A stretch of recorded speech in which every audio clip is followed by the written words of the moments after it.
panibagong content. Hello mga ka-brothers, mga ka-sisters, kamusta na po kayo dyan? Hari naway, lahat nakapag tanghalian na po. Good afternoon na po pala. At ako po ay hindi naman po ako bagong gising. At muni-muni po ako sa aking kama. Okay po. So, kumusta na po kayo lahat dyan? Hari naway, nasa mabuti kayong kalagayan at busog na po kayo sa mga inihandang tanghalian para sa inyo. Hello po. Ito po, meron po akong bagong content. Ito po natin ngayon is ang Bicol Express o tuna Bicol Express with pechay. Okay, so hinaluan ko po siya ng pechay. Tignan natin kung ano po ang magiging kanyang lasa. Okay po? Kasi po, kung tuna lang po, parang kulang naman po sa kanyang vitamina. Okay? So, wala po tayong ihahalong gulay. Hindi ho ba? So, sa aking rep, may nakita po akong pechay. So, hahaluan ko po siya ng pechay. Tignan natin kung mas masarap. Of course, meron po akong ilalagay na secret. Mamaya nyo na po malalaman. Okay po, so simulan na po natin ang ating content for today. Kasi po, ayoko pong nasusunog yung bawang. Ayan po, medyo luto na po siya. So, ilagay na po natin ang ating tuna.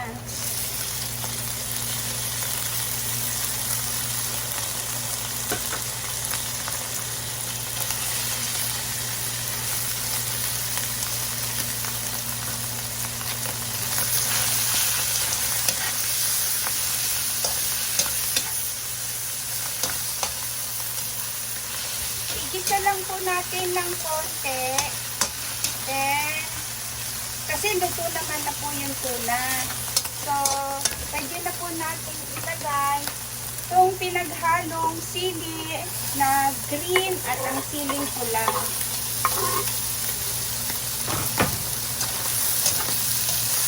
Pahinaan po natin ang apoy.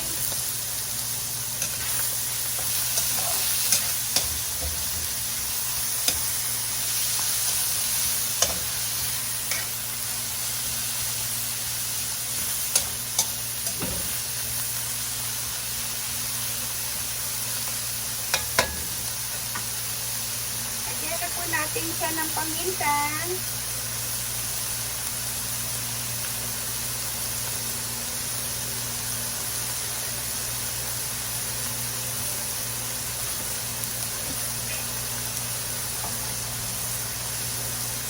At konti pong pampalasa.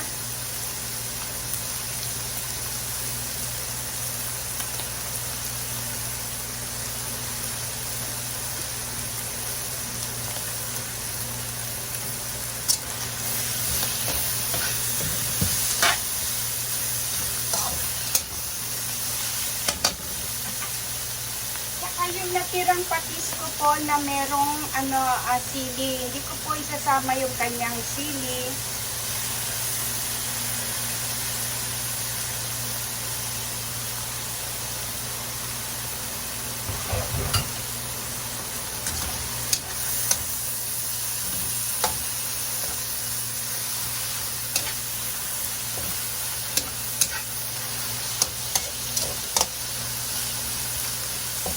Dagdagan na po natin siya ng water.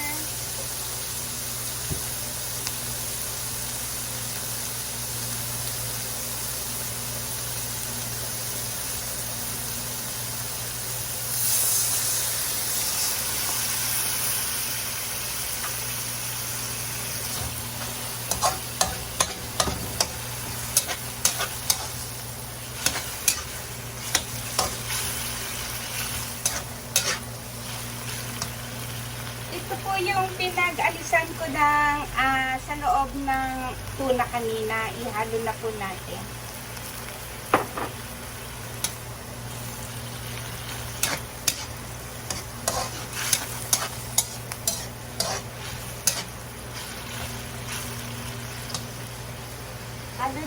natin ang pechay.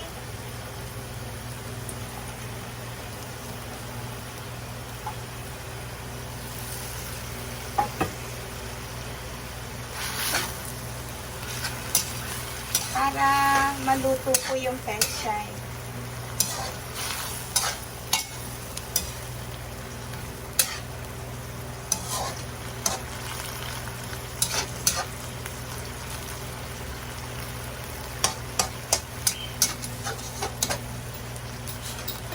And of course, ang ating gata.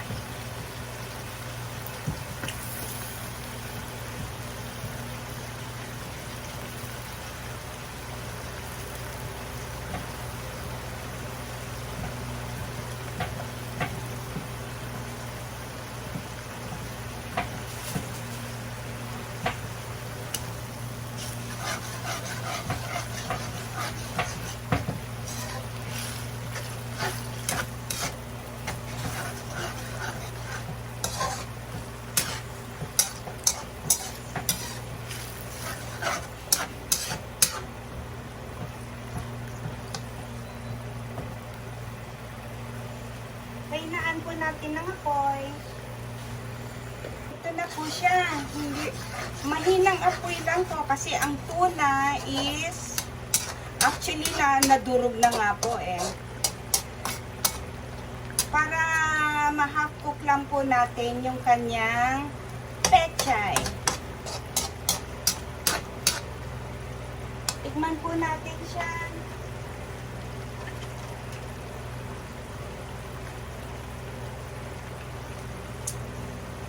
Naku, napakasarap. Kakain na naman po ako ng maraming kanin.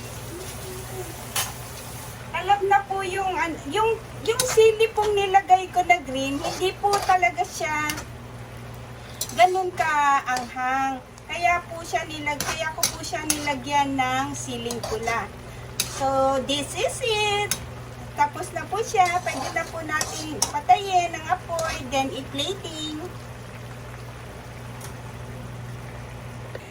Hi! Ito na po, na-plating ko na po siya. At ang aking sinasabing secret is bubudburan po natin siya ng cheese.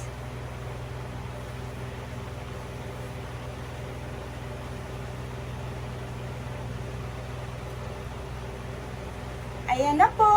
It looks good. Sana po magustuhan na inyong pamilya. Hello po! Ito na po, natapos ko na pong gawin ang aking content for today. Ang tuna, Bicol Express with pechay at merong hinalong cheese. Sana po magustuhan nyo or nagustuhan nyo po ang aking content for today. So mga mommies, hindi po, maanghang po siya. Kaya lang konti lang po.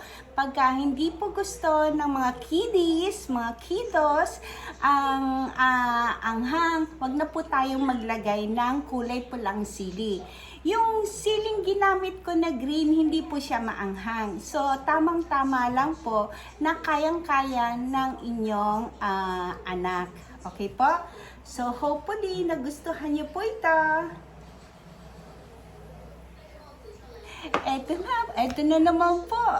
Maraming salamat po sa mga nakapag-subscribe na ng aking Samut-Sari Pinoy in Taiwan. At hopefully po, dun sa mga hindi pa po nakakapag-subscribe, please, mag-subscribe na po kayo at mag-likes po kayo. And then, pwede po kayong mag-comment kung meron po kayong gustong ipatry na luto sa akin. Actually, inuulit ko po, hindi po ko kagalingan na magluto. Ang aking mga recipe, minsan po is madalas po pinag-aaralan ko pong mabuti. Sadyang ginaguide lang po ako ni Lord para sumarap ang aking mga recipe.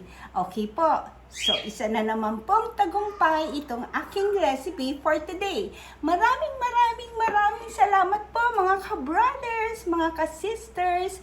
Mahal na mahal ko po talaga kayo and enjoy po ako sa pag-share ng aking time sa inyo upang makapaghatid ng panibagong ulam para sa inyong pamilya.